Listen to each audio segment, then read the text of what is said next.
And we're live. So I was Where to go from that?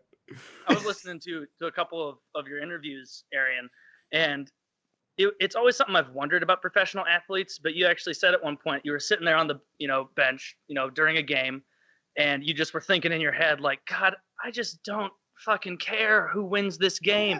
Like, is that way more common than the viewer knows among players, or did you kind of feel unique in that where everybody else was like, we got to win, like for everything we win? Yeah, I think it's more of like a cultural thing as far as like winning is concerned and the football culture that is. I was never like in that mindset. It just never like what mattered me the most was like taking care of my family initially.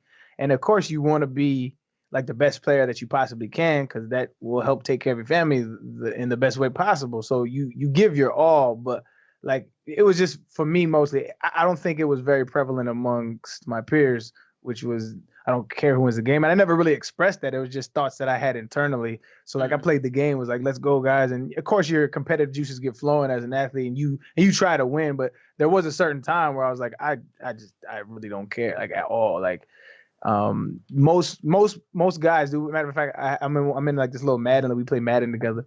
It's this little league with some of my boys, and we were having this conversation actually. And he is on the opposite end of the spectrum. It's like football is his life. Like he loves it, and I don't understand that. I'm like, there's so much other shit out here, man. You gotta, because it ends, and I always knew that. I always knew it ends, and you have to be able to transition like, at least intellectually before you jump off a bridge. Yeah. And you were pretty, like, I mean, smart getting out of it at the time you did. Was, I mean, what you hear from a lot of young players. There was some guy who retired at the age of like 25 or some shit, just like a year or two ago. Yeah. Was CTE and all the, not wanting to be fucked later in life a big proponent of that? Or was it most of it stemming from like it's not the same competitive juices flowing anymore? I think at the point I retired, I don't think the CTE thing was a huge variable for me, but I know guys are starting to talk about it and think about it more. I think when the science and the research started coming out about CTE, I think it was like 2013-14 was really when it was like hitting the scene. Crazy how recent that is.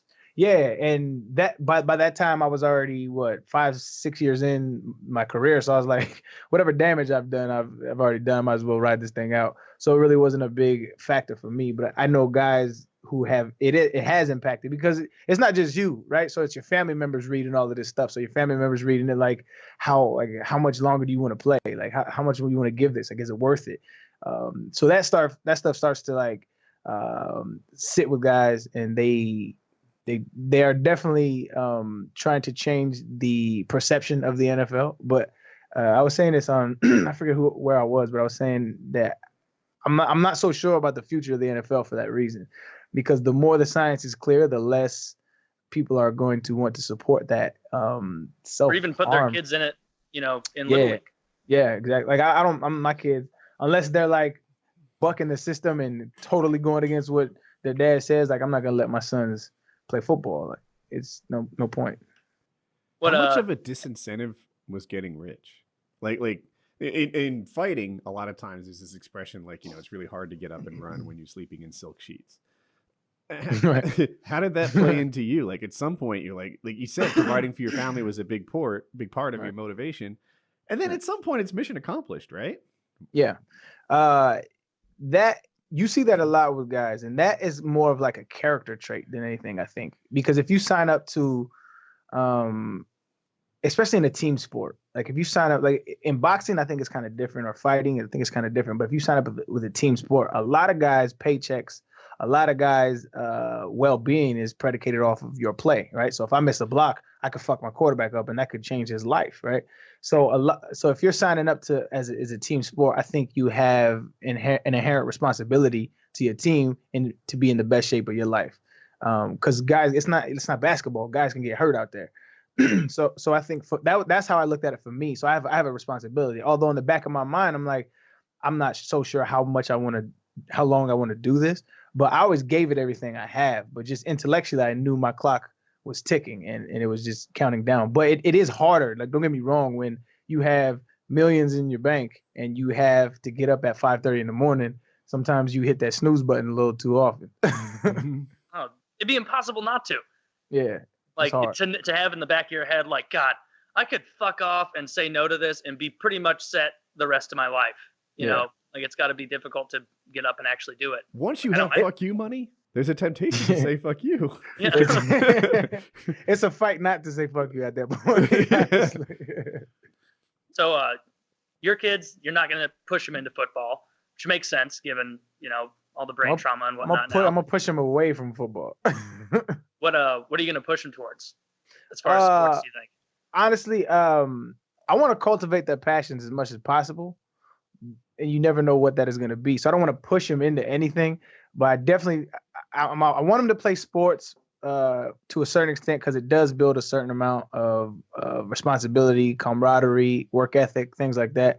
But I don't want their lives to be centered around sports like mine was, because you miss out on a lot of. I feel like I was on Joe Rogan's podcast and I was talking about this. I feel like, and this is just me personally, I kind of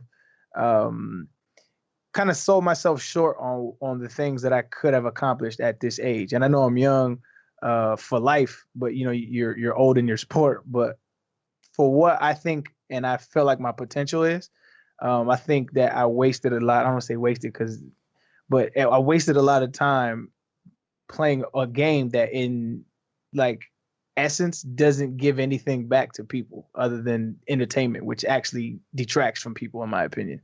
So I felt like I didn't really. I have more to give than just entertaining people away from their problems 3 hours every Sunday. So what I would want to push my kids towards is education, and in those classrooms and in those halls is really where our society takes those leaps forward, like in science and social work and those kind of things push us forward as humanity. So I would love for them to find a passion in that. But at the end of the day, they're going to do what they want to do. Was it always football for you? Was that always the sport you were in and interested in? I was good at basketball too. I had a couple small offers in high school, but I was mainly focused on football. Yeah. I'm a big UFC fan, so I like, honestly, the bad press that the NFL gets with the CTE and stuff, because I feel like it's going to push some of those super athletes into my sport of choice. Yeah, and as baseball numbers, they're kind of going to down. Avoid CTE. Hey, Go into yes. MMA. if you're the guy who's delivering those blows, then maybe so. You know, I'm sure you're probably gonna get a little CTE. I mean, you're punching in the head for a little. What's a little CTE? A little. But you know, all right. So think about it. You play a full football season. I know they don't hit as hard in practice anymore. They don't do really full contact practice anymore. But like every Sunday for a couple of months straight, with 1 week off, you know, you're going out there getting pounded every single Sunday or Monday, however the schedule works out. But in the UFC, you know, twice a year you go in there and face off against some killer. It seems like a better idea. Yeah, you take your CT in smaller dosages and until you're satisfied. Also, you get to recover from it. I mean, you can't get rid of all CTE threat, or you get rid of all the fun sports. That's true. Like, what can you play where you're not going to get, like, what, basketball and baseball? Swimming. Is that it? I think basketball is actually on the rise, because I think what's changed this is social media. So if you look at like social media followings from each sport, it's like by far basketball has the larger numbers.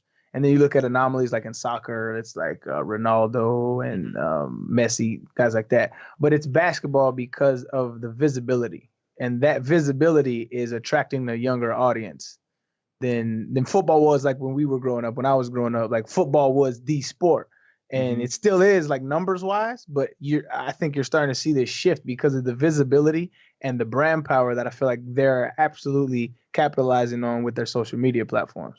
I'm not a basketball guy, but the basketball fans are the most fun. Like if you go to the NBA subreddit, they're always like, they've got these backgrounds and these stories, and they're posting the clips like live as they happen. There was a fight recently. It was right there. They're all laying out, you know, who's right and who's wrong. Even as a guy who barely follows it, the social media helps you follow the NBA.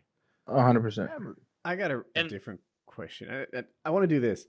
Why did you succeed in the NFL? Right. And what is different about you? I saw your combine results, and they weren't out of this world, right? They loved draft. Yeah. And I'm sure there are other NFL guys who had bodies on par with yours or better, right? The other running backs. What's the difference between you and guys who didn't get your results?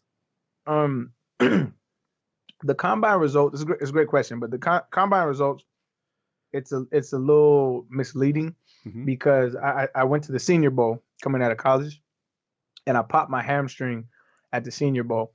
And so I had to get some times on me, and I actually didn't run at the combine. I ran at the at my pro day, which was like probably 2 weeks after the combine, but I still wasn't fully healed from the injury from the Senior Bowl. But even in taking all those things, I don't think my numbers would stack up with some of the combine freaks that would get amazing times. I think the difference is just in general with guys who succeed in the NFL and who don't succeed in the NFL is consistency. So are you willing to do the things day in and day out that make you better than somebody else? And a lot of the guys can't handle that free time, because coming from the NFL, from college to the NFL, you have no idea how much free time you're going to have on your hands. And they treat you like men in the NFL, and they don't in college, which is another reason why I hated college. But because you have classes, you have class checkers, you have study hall, you have this, and you have things, idle, a lot of idle time, not a lot of idle time in college, but in NFL you do. A lot of guys can't handle that. A lot of guys can't handle all that, the money being thrown at them, the fame. There's so many different variables, but it's the guys that who can stay consistent, can stay somewhat humble and hungry. And I think those three things are the huge reasons why people are successful in the NFL. I always tell people this. The what I loved about the NFL, which is kind of like a microcosm for life, is like at the end of the day, it's gonna tell you who you are. It's gonna show you who you are. If you're really good and you're really great, like it'll eventually show you who you are. And if you're not, it'll definitely show you who you are at the end of the day. All right. So here's my question. Alternative universe, right? Your senior year is amazing, right? You're a Heisman candidate or winner or something like that. You go at the top of the draft. You went undrafted, right? Yes. Yeah. You go at the top of the draft instead. How does that Arian Foster do in his first cut, in the NFL compared to the real one? That's a good question, but I think I do no different.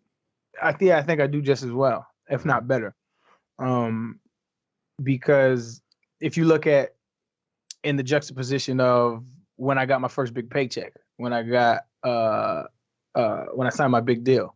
I signed my big deal, and then that next season I went to the Pro Bowl. The next season I got hurt, but the season right after that I went to the Pro Bowl again. So I think like I said, it's a character trait after a certain amount of money, right? It's something like you either want to do that shit or you don't want to do that shit. And so at the end of the day, I feel like me personally, I would have had the same success, just because that drive was different. I think it was just different where I come from. I came from low income family, drama filled family who I'm not sure. A lot of us come from those circumstances where you're kind of you're the breadwinner of your family, and so that drove a lot of us to the success that we had.